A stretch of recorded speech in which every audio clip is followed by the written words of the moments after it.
Всем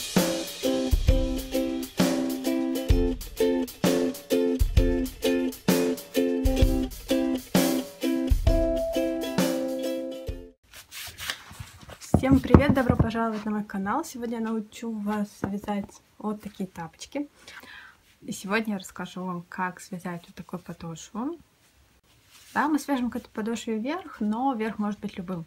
Какой вы умеете делать, такое делайте. Да? В этой подошве я вас научу, во-первых, вязать первый ряд и набирать правильный первый ряд для изделий, которые вяжутся затем кругами. То есть для таких изделий, в которых обвязывается цепочка из воздушных петель. Как правильно набрать этот первый ряд, чтобы вот здесь не было никаких отверстий.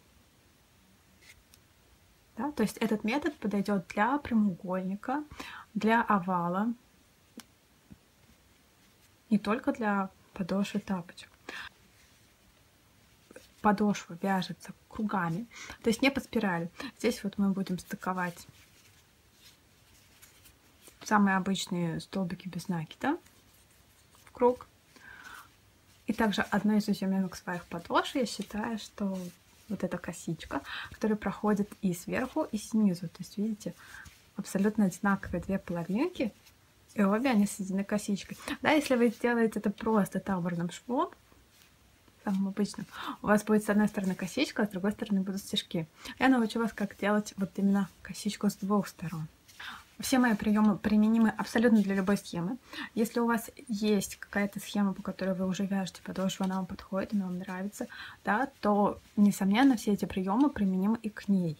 Да. Я предложу свою схему. Схема будет на экране. Экран можно просто развернуть в полноэкранный режим, сделать скриншот, распечатать ее и пользоваться. Схема является лишь бонусом. Я считаю схему без этого видео бесполезным, потому что приемы на схеме не описаны.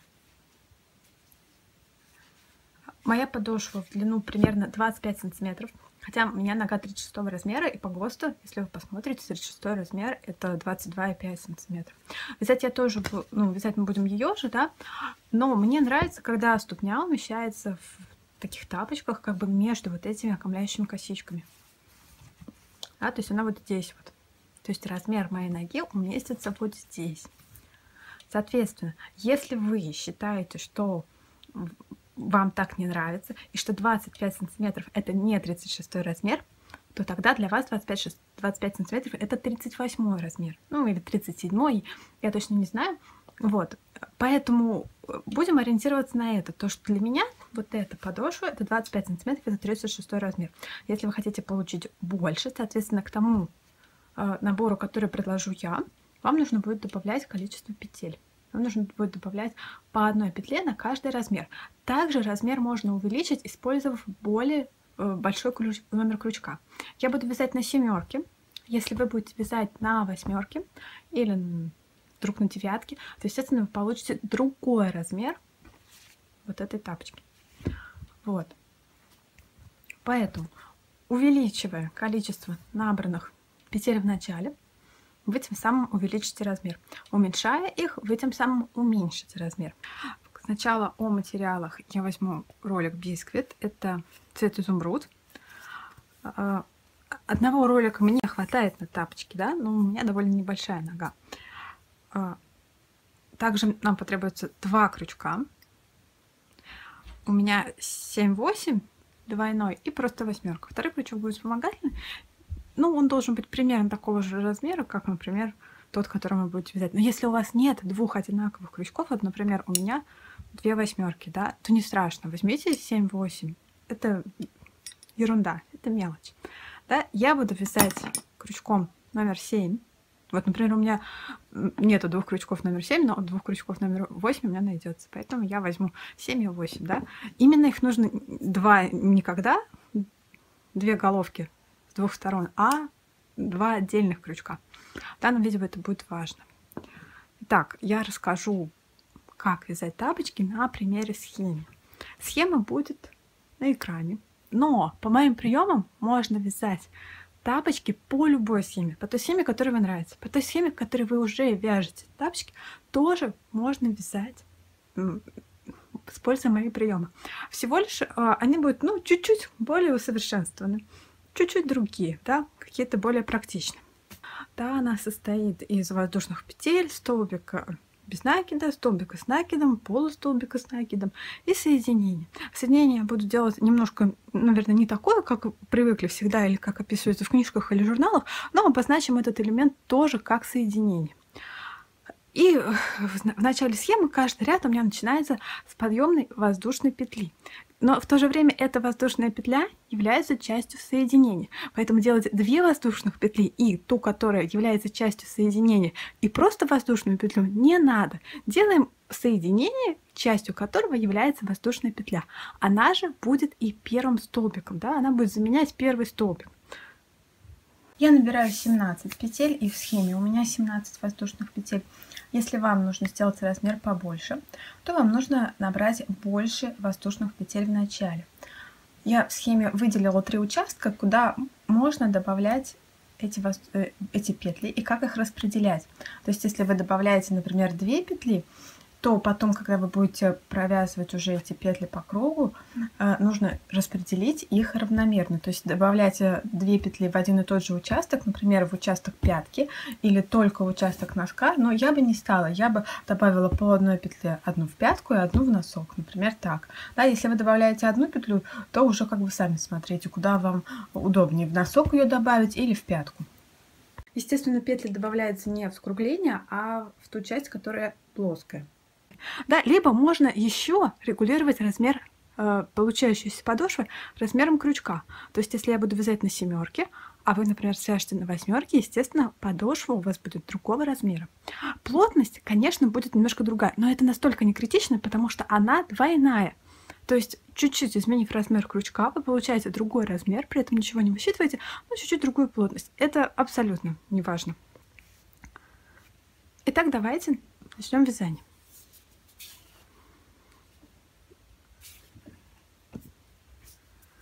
Вязание подошв начинается, как я говорила, с цепочки из воздушных петель. И на свой 36 размер я набираю 17 воздушных петель. В схеме они есть.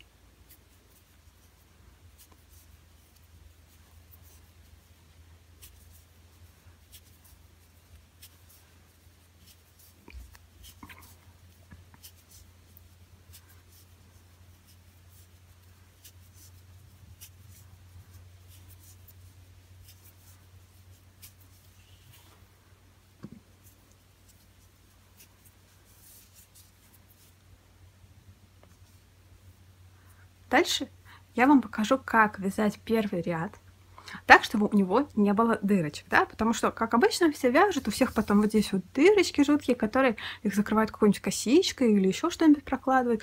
У меня такого не встретится, я вам сейчас расскажу, как вязать так, чтобы именно этих дырочек не было. То есть я считаю, это главный прием именно в этом мастер-классе, самый полезный, и его можно применять для вязания прямоугольников, для вязания овалов. Дырочек не будет, но я вам расскажу на примере вот этой подошвы. Теперь мы отсчитываем 2 петли от начала. Вот мы смотрим. 1 петля, 2 петля. И ищем третью. Вот она, третья. Вставляем крючок в третью петлю. И не подумайте, что сейчас я начну вязать самые обычные столбики без накида. Нет, здесь мы начинаем вязать соединительные петли до конца ряда. Их будет, соответственно, на 2 меньше. Я набрала 17, то есть у меня будет 15 соединительных петель. Вяжем за перемычку. 2. Вот за эту перемычку 3, 4, 5,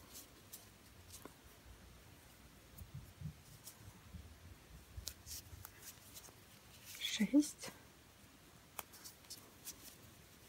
7, 8, 9,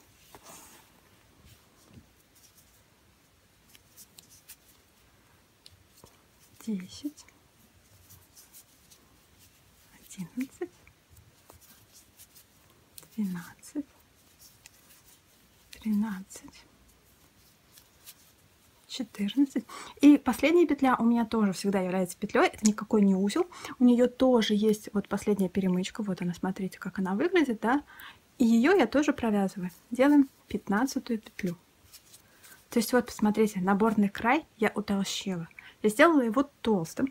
Теперь при обвязывании вот такого наборного края никаких дырочек у вас по центру вашего изделия не будет. Да? И вот эти вот углы тоже, они никуда, они не будут растягиваться. То есть это углы, в которые вы будете взять прибавки. Вот если бы вы обвязывали обычную цепочку из воздушных петель, вы прекрасно знаете, они растягиваются. Здесь получаются огромные дырки. Их приходится либо затягивать, если у вас есть чем затянуть с одного края, а с другого края обычно затягивать нечем, да? То есть вот я раньше подшивала. Просто брала нитки и сшивала самыми обычными нитками, делала туже. Теперь я так не делаю, я делаю так. Итак, с одного края у меня образован угол. Да? Теперь мы образуем этот же угол с другого края. Для этого провяжем еще 2 воздушные петли. Они будут образовывать угол с другого края. Дальше свободный хвостик я беру и просто перекидываю наизнанку. И теперь я соединяюсь.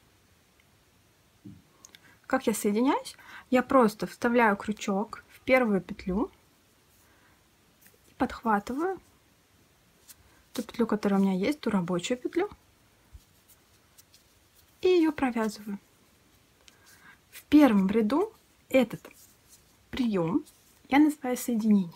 Вот, он уже состоит как бы из воздушной петли или состоит там из столбика без накида. Называйте его как хотите, да? И он играет здесь роль соединения, роль первой петли и роль первого столбика без накида. На схеме этот элемент отмечен вот именно вот это вот, такая вот петля, да? Вот это отмечено как бы овальчиком. Дальше я буду делать столбики без накида до конца ряда, пока не приду вот в этот вот угол, где нужно делать разворот. Считаем, сколько их. Их должно быть 14. Раз. Два.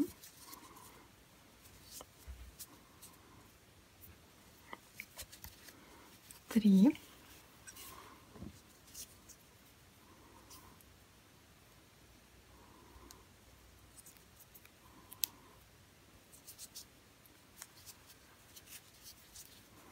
Четыре. 5. 6. 7.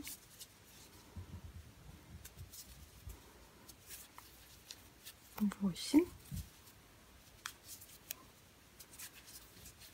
9. 10. 11.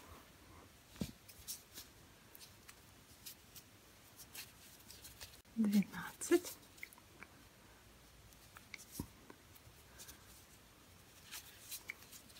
13.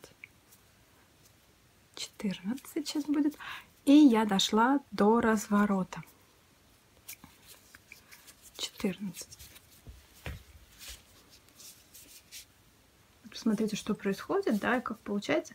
Никаких вот здесь вот отверстий нету. Но сейчас я еще провяжу в обратную сторону, и вы в этом уже убедитесь. Да, в разворот здесь, в принципе, все стандартно. Вяжем 3 петли для того, чтобы развернуться. По схеме. Они там отмечены как 3 петли, выходящие из одного места. Это значит, что они делаются все в одну точку. Раз, два, 3.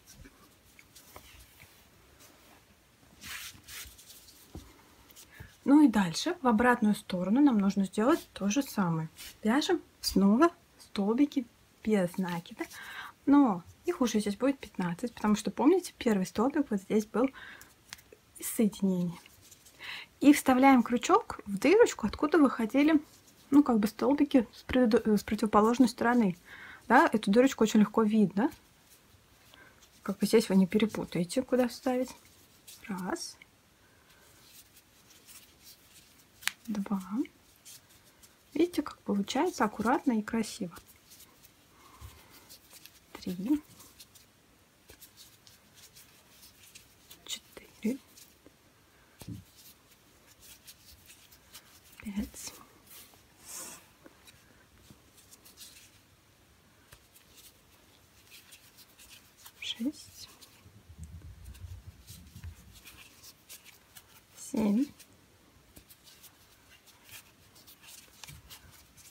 8, 9,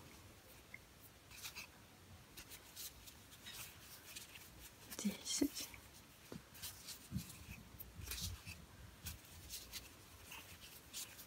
11, 12, 13,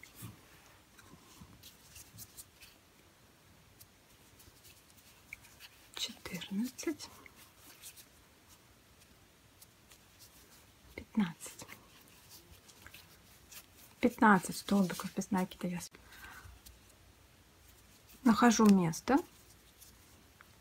между этими двумя петлями, да, которые вот здесь образуют петельку, куда нужно делать соединение. Вот оно. И сюда делаю опять 3 столбика без накида.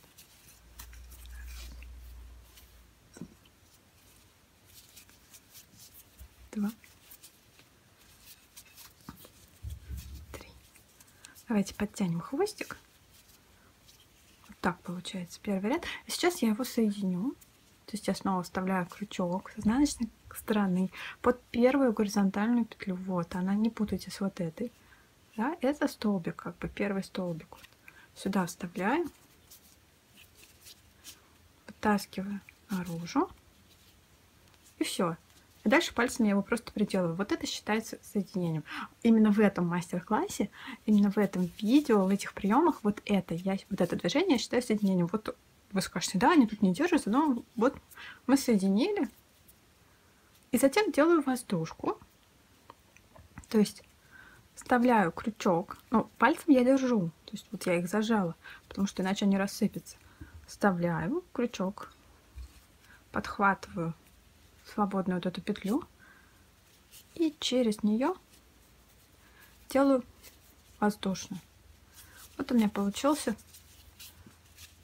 первая воздушная петля. На схеме она обозначена таким ноликом. Это и будет первая воздушная петля. Здесь она играет роль первого столбика без накида. И в моем случае второй ряд будет состоять из 5 столбиков без накида. То есть дальше я вяжу 5 столбиков без накида. За обе полупетли самые обычные, такие самые классические столбики без накида.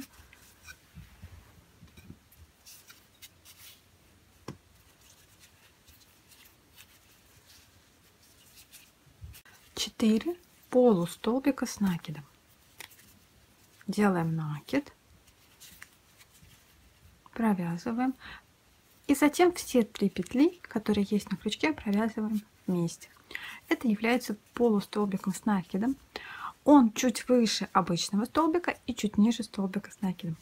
Поэтому здесь он подходит для того, чтобы сделать эту подошву более равномерной, чтобы утолщение стало равномерным. Потому что если вы сразу начнете вязать столбики с накидом, то будет явный переход, а так не будет. Второй, третий и четвертый. Дальше до разворота, да, мы вяжем 5 столбиков с накидом. Раз.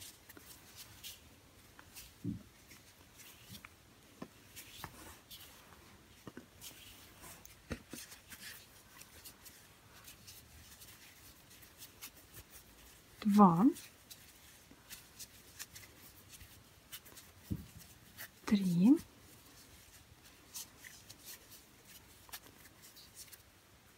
4.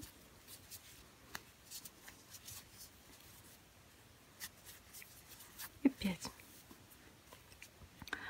Вот мы дошли до петель, которые здесь являются поворотом. Вот они, раз, два, три. 3 петелечки, они связаны в одно место. Да, и теперь мы их тоже будем увеличивать здесь количество петель. То есть в следующую петлю мы провяжем 2 столбика с накидом. Раз. 2. Затем вот это, которое является центром, вот в эту центральную, мы провяжем 3 столбика с накидом. можете смотреть на схеме, да, я там нарисовала это. Вдруг вы забудете, и где-нибудь окажетесь в поезде, и вам не нужно будет смотреть мое видео. Можно просто взять с собой листочек бумаги. А приемы вы все запомните и научитесь. 3 столбика с накидом сделали, и делаем в следующую снова 2 столбика с накидом. И фактически мы сделали разворот. Да, вот смотрите. Дальше схема будет обратная. То есть сначала 5 столбиков с накидом, затем 4 полустолбика с накидом, и затем вот здесь вот будет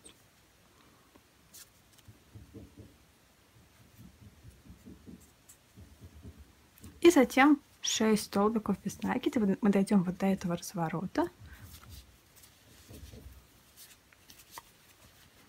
Итак, 5 столбиков с накидом. 1, 2, 3,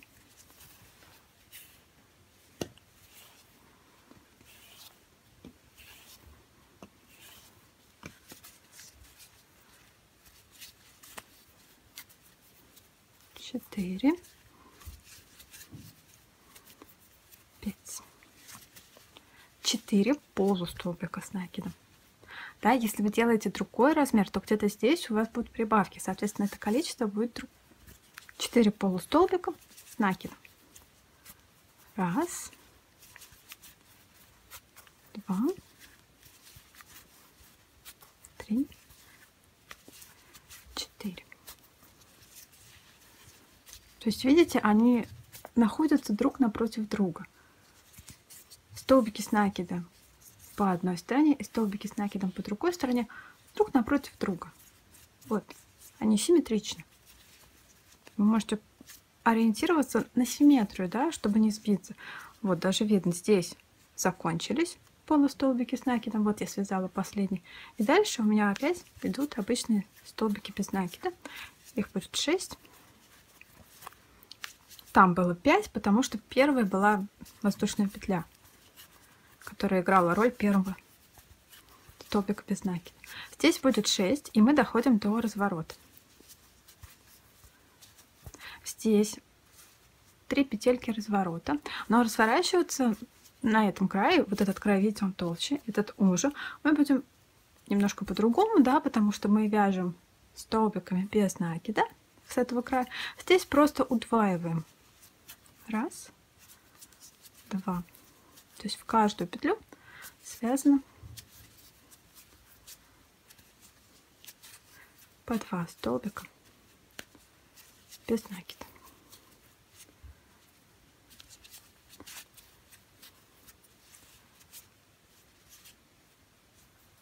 Ну и дальше снова делаем соединение. Находим первую горизонтальную петлю. Опять не путать ее с первой воздушной, которая играет роль первого столбика. Первую горизонтальную вставляем сюда крючок. Подхватываем петлю рабочую и вытягиваем ее наизнанку. Все, это является соединением. Так выглядит подошва из 2 рядов. И переходим на 3-й ряд.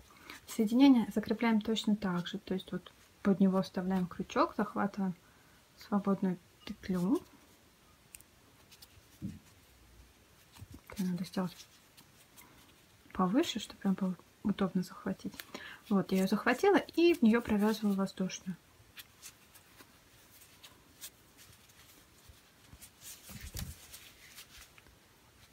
Следующий ряд я буду вязать практически весь из столбиков без накида. Да, то есть мне такой толщины достаточно. Ну, если вы как бы обладаете более широкой ногой, да, и у вас вам недостаточно этого количества рядов, то как вариант можете связать пятку по какой-то другой схеме, либо добавить еще один ряд после того, как я покажу, как вязать 3-й, да. Но мне кажется, этого достаточно.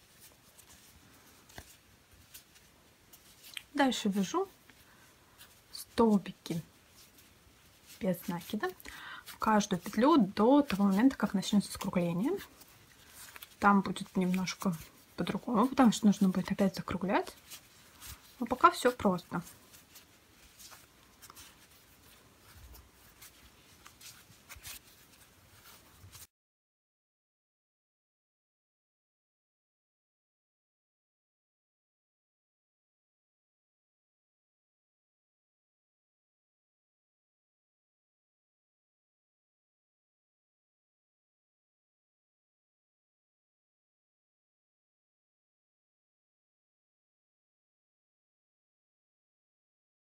И вот я дошла до скругления. То есть вы видите, где начинаются удвоенные петли, да, вот так выглядит удвоенный столбик с накидом предыдущего ряда.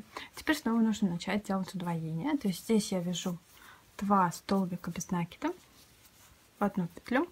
В следующую петлю я вяжу 2 столбика, 2 полустолбика с накидом. Раз и 2. И следующий снова 2 полустолбика с накидом. Раз и 2. То есть это все нарисовано на схеме последнего ряда. Затем идет обычный столбик без накида. Затем снова 2 столбика без накида.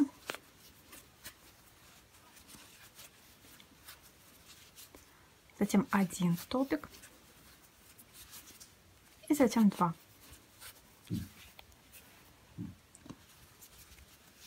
Раз, 2. Вот у меня выполнилось скругление. Да? Видите, я перешла вот здесь на столбики, на полустолбики с накидом для того, чтобы просто сделать эргономичность. Не нужна вам эта эргономичность, не делайте, можно же вязать все столбиками без накида, да. Ну вот для того, чтобы сделать какую-то более обтекаемую форму, похожую на форму стопы, да, вот под большим пальцем здесь сделано небольшое увеличение в высоте столбиков. У вас есть схема верха и низа, да. То есть, если вы вяжете верхнюю деталь, вы делаете это утолщение вот сверху. Когда вы вяжете нижнюю деталь, вы вяжете это утолщение, получается, снизу, да, на схеме это все отмечено. Единственное, что вы просто меняете это место, да, и руководствуетесь схемой тому, как это связать. Но обе эти части, они как бы симметричны, поэтому я не буду описывать второй раз, как связать вот это утолщение с противоположной стороны вот здесь.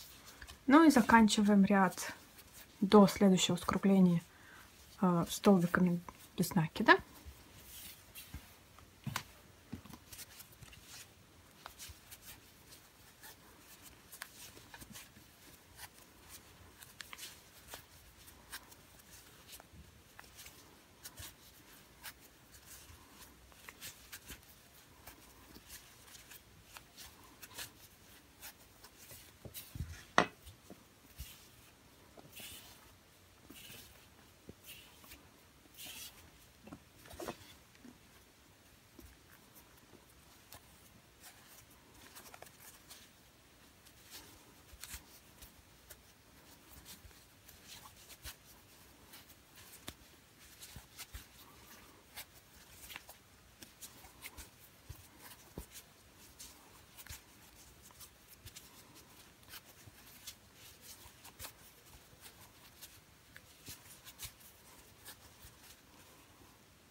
Вот я дошла до скругления с другой стороны, это пятка, да? Здесь у меня двойные уже столбики без накида, вы можете их видеть.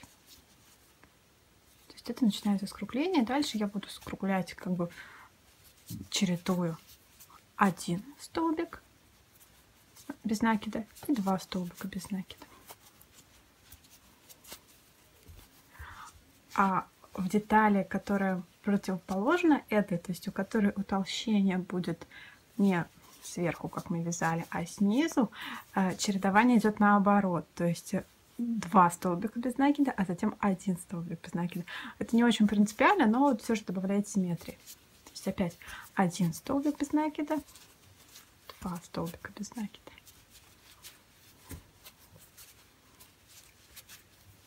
1 и 2.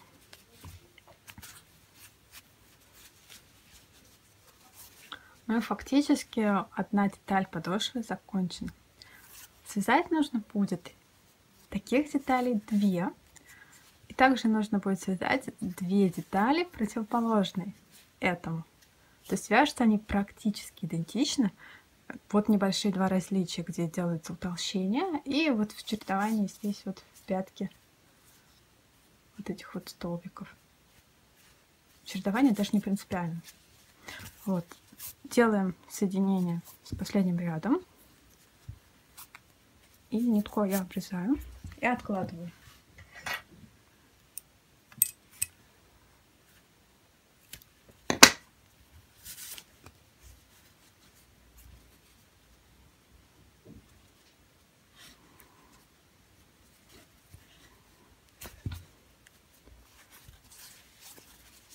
Такая вот она получается.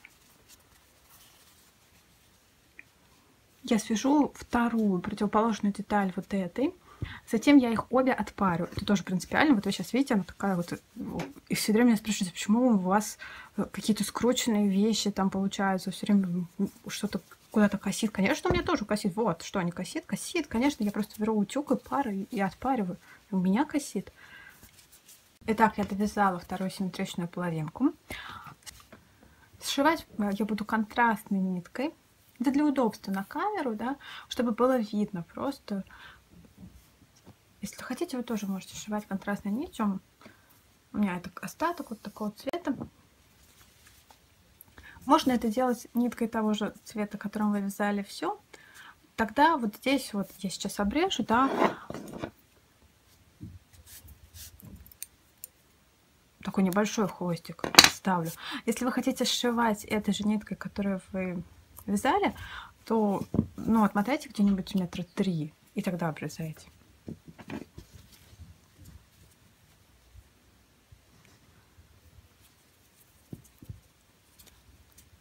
Сейчас я соединю последний ряд приемом, который я называю соединение последнего ряда, который образует косичку.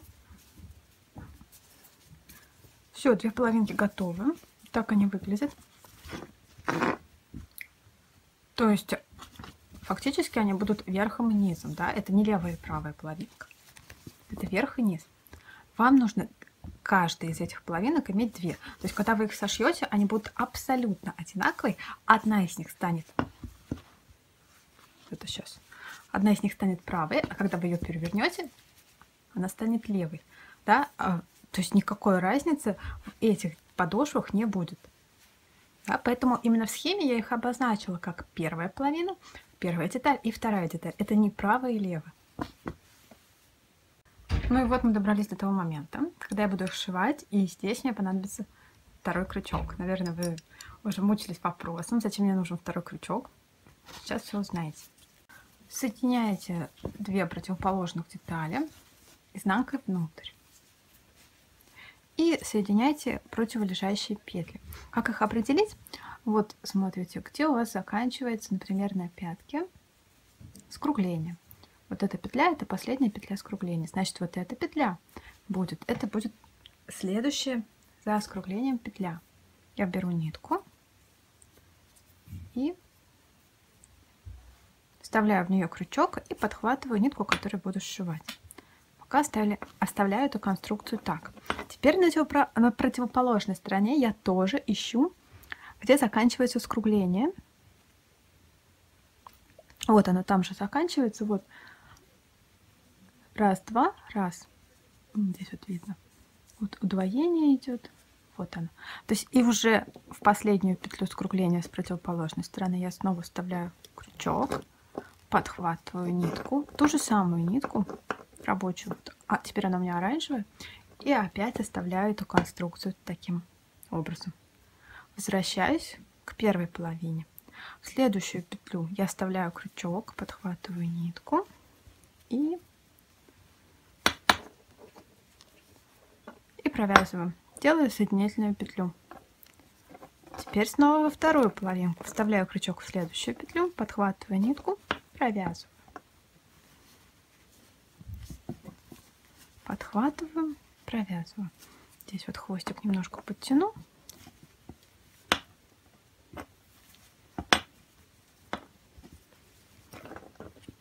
Опять же повторюсь, если у вас нет двух одинаковых крючков, это не страшно. Возьмите отличающиеся на один номер, на пол номера. Просто регулируйте плотность своими руками. То есть, если у вас один крючок больше, чем другой, то значит тот, который меньше, должен вытаскивать петельку подлиннее. Тем самым он скомпенсирует эту плотность. Ну и так, петля за петлю. Я провяжу весь этот круг, затем покажу вам, как соединить. Здесь вот тоже обе половины в косичку. Как бы незаметно, да? Вы видите, что у меня косичка что сверху, что снизу. Смотрите, я связала их в одну деталь. Да? Пока еще не соединила, это я вам покажу, как делать. Так выглядит сверху, так выглядит снизу. Сняла оба крючка, у меня получилось с двух сторон по открытой петле. То есть вот начинала я сверху, поэтому кверху я и пришла первой. Вверх буду заканчивать первым. То есть дальше эту открытую петлю я вставлю крючок в петлю сзади, лишь для того, чтобы не спустить эту петлю. А верхнюю открытую петлю я соединю методом соединения последнего ряда. Ну, то есть делаю все то же самое, как при обычных картинках, как здесь на шве, не на шве, а в последнем ряду, да, вставлю крючок под обе дужки первой петли, подхвачу рабочую нитку, вытяну. И дальше мне нужно вернуть крючок туда, мне нужно вернуть нитку туда, откуда она выходит. Но при этом у меня довольно толстое полотно, да, то есть я сразу же ее выведу на другую сторону. То есть вот в эту петлю, да, крючок я просовываю прям насквозь через всю деталь и в петлю, куда она должна выйти. Вот так получается. Вот. Теперь подхватываю и опять через всю деталь вытаскиваю нитку.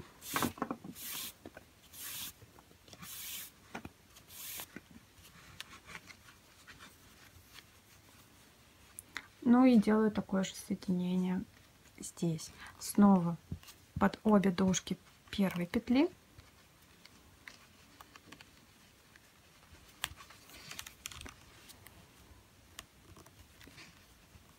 подхватываю, вытаскиваю.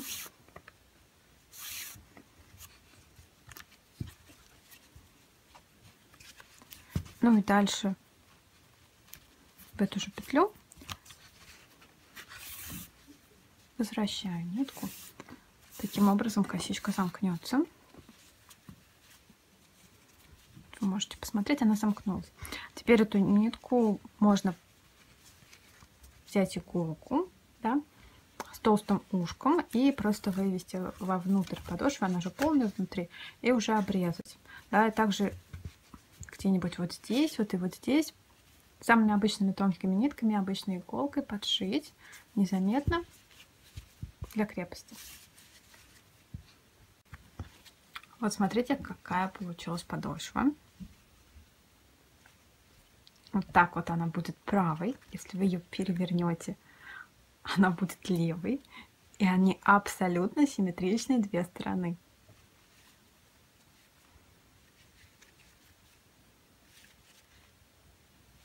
Ну и давайте дальше свяжем верх этого тапочка. Ну и я перейду к вязанию верха тапочек. Да, один тапочек у меня полностью готов. И вот такой остается клубочек для того, чтобы связать верхушку для второго тапочка. Оставляю небольшой хвостик, сантиметров 30-40. Этим хвостиком я буду пришивать вверх к подошве. И набираю цепочку из 12 воздушных петель.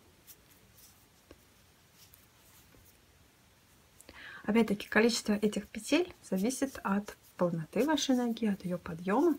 Да? как сделать так, чтобы она вам подошла. Просто набрать ее, немножко потянуть в руках, потому что немножко растянется при вязании. И примерить, подходит вам или нет.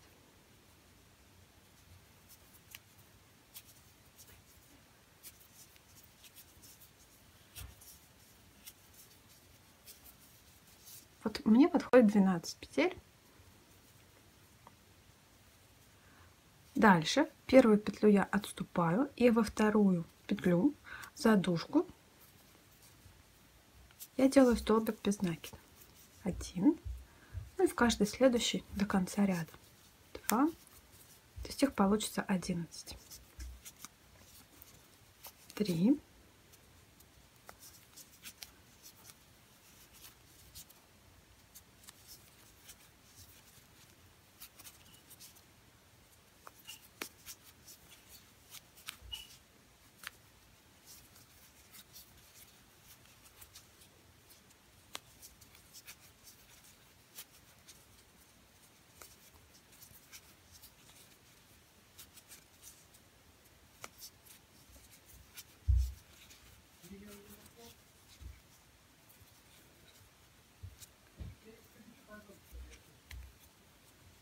и последнюю петлю, это у меня не узел, я никогда не считаю узел, то есть я никогда не считаю последнюю петлю за узел, я всегда считаю эту за петлю, я ее тоже провязываю, делаю здесь столбик без накида.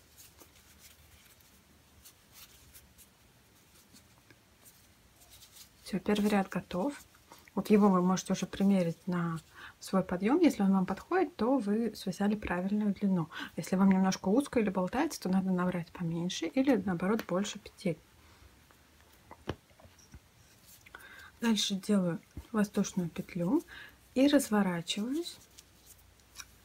Здесь я буду вязать прямое полотно столбиками без накида. И первую петлю при этом я отступаю, то есть начинаю вязание со второй петли. Так будут ровные края, и их будет удобно пришивать.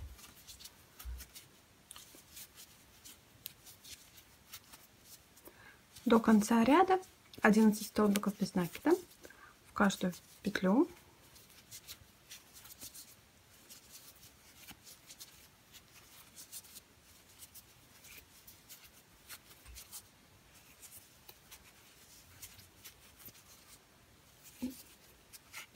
Последнюю тоже не забываем провязывать. Вот так выглядит последняя петля. Ее провязываем. Снова делаю воздушную петлю, снова разворачиваюсь. И на этот раз у меня третий ряд. В третьем ряду я сделаю симметричные прибавки с двух сторон. То есть я сделаю в каждую третью петлю, то есть третью петлю от начала и третью петлю от конца. Я свяжу не по одному столбику без накида, а по два. То есть первая воздушная петля подъема как бы пусть будет первым столбиком, делаем вторую, да, и вот сейчас мы в том месте, где находится третья петля, и сюда делаем 2, раз, 2, дальше вяжу по одной петле до конца ряда.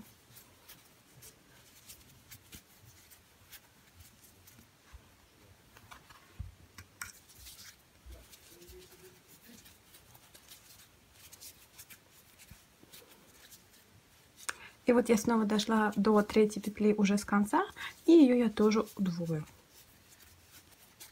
Раз, 2.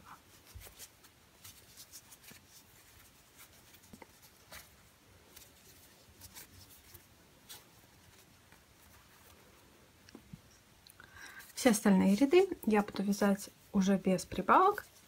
То есть то же самое.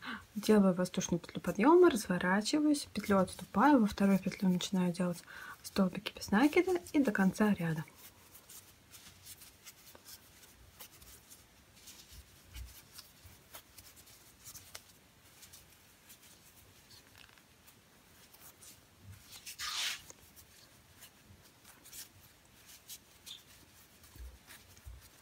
Таким образом у меня получается уже связаны 4 ряда.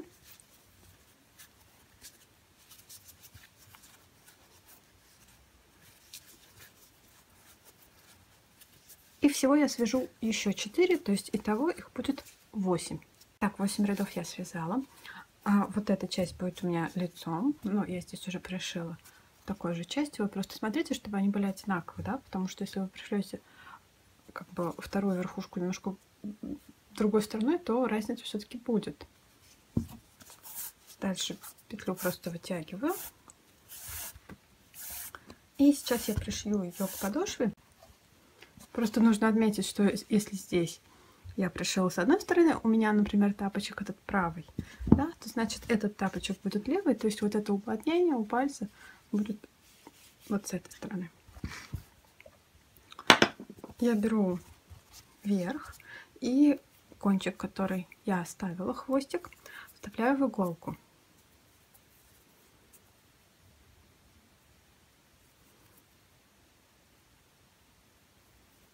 Если нет толстой иголки, можно шить крючком. Просто подхватываю крючком петли в заданном направлении. Дальше я выбираю места. Опять-таки не сильно важно, куда это пришить. Главное, чтобы это было одинаково на обеих ногах. То есть я выбрала место, которое у меня как бы является последней петлей в закруглении.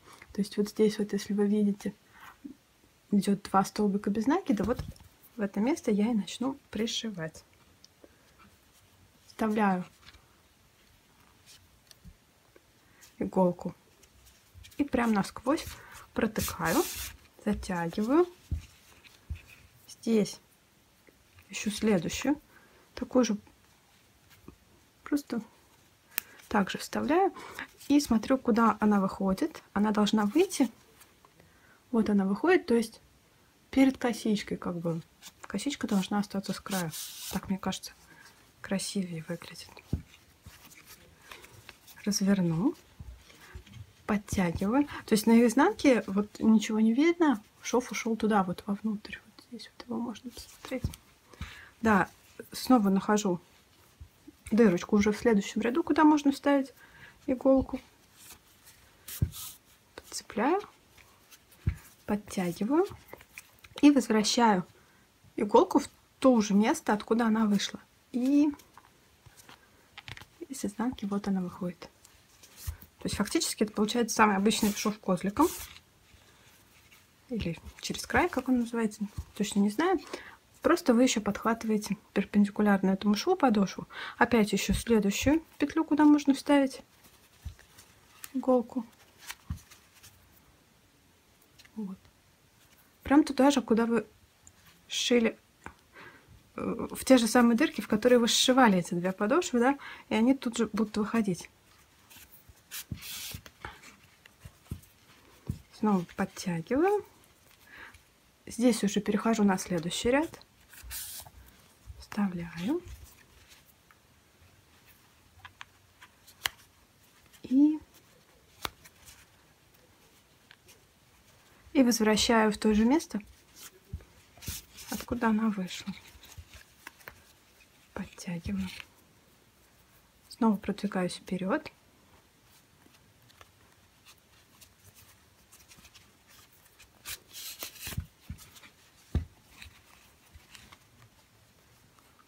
Следующий ряд.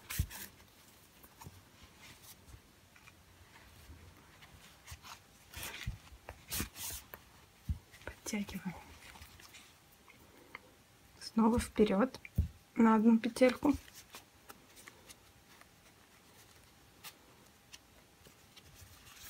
Ну, надеюсь, вы поняли принцип. Да? Здесь снова в следующий ряд. А здесь снова возвращаемся туда, откуда мы вышли.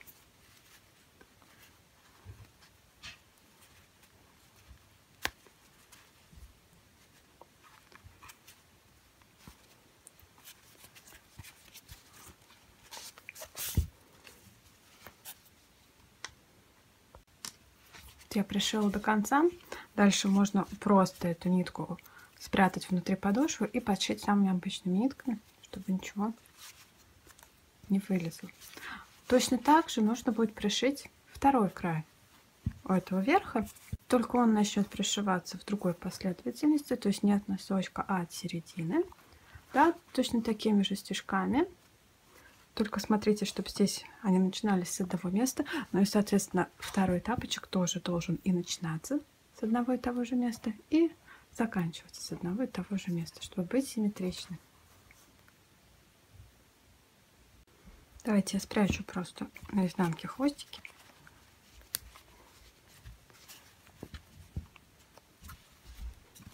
То же самое с другой стороны.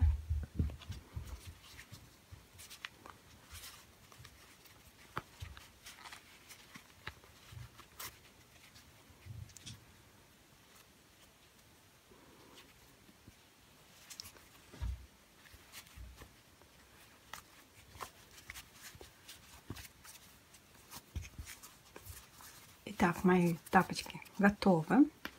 Да, вот так они получились. То есть пришита верхушка получилась, ну, как бы за косичку, да, то есть косичку она не перекрывает.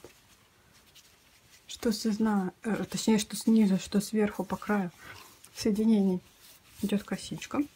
Хотя, если вы будете пришивать какую-либо подошву сюда, то вам это не принципиально. Один и второй. Так они выглядят. Но если вам понравился мой мастер-класс, ставьте лайки, подписывайтесь на мой канал. Спасибо за внимание.